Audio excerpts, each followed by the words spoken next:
Isang pangmalakasang comeback nga ang ginawa ng defending champions na Oklahoma City Thunder laban sa Sacramento Kings, 107-101 matapos silang magkaroon ng scoring run sa huling minuto ng fourth quarter.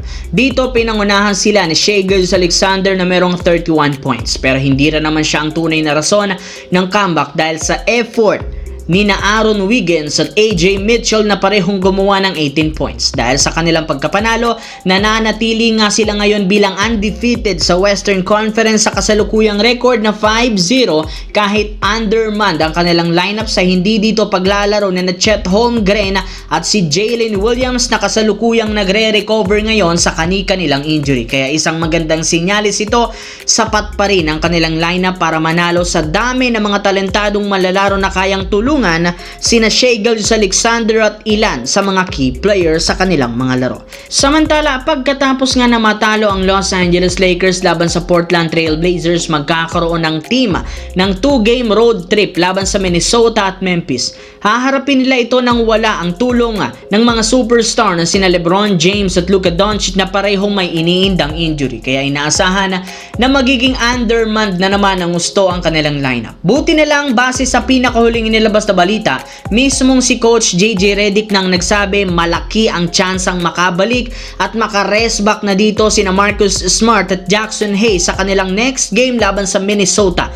Kung inyo ngang matatandaan, parehong hindi ito nakapaglaro last game laban sa Blazers dahil sa injury. Subalit since hindi naman ganun kalala ang natamo, inaasahan na makakasama na ito sa kanilang lineup sa darating na road trip. Nakakapag-participate na rin naman ang dalawang ito sa kanilang huling practice, kaya inaasahan na makaka-rest back na sila next game at makakabalik na sa kanilang lineup. Sa kabilang banda, tagumpay na naipanalo ng Milwaukee Bucks ang game ngayong araw laban sa New York Knicks. 121-111 na siyang nagpaangat sa kanilang record sa 3-1 sa Eastern Conference. At nagawa nila yan dahil kay Giannis Antetokounmpo na gumawa ng 37 points, 8 rebounds, 7 assists sa kanyang 16 out of 22 shooting. Napaka-dominante ng kanilang game ngayon kung saan halos wala nga sa kanyang nakakapigil sa tuwing sinusubukan itong sumalaksak sa ilalim.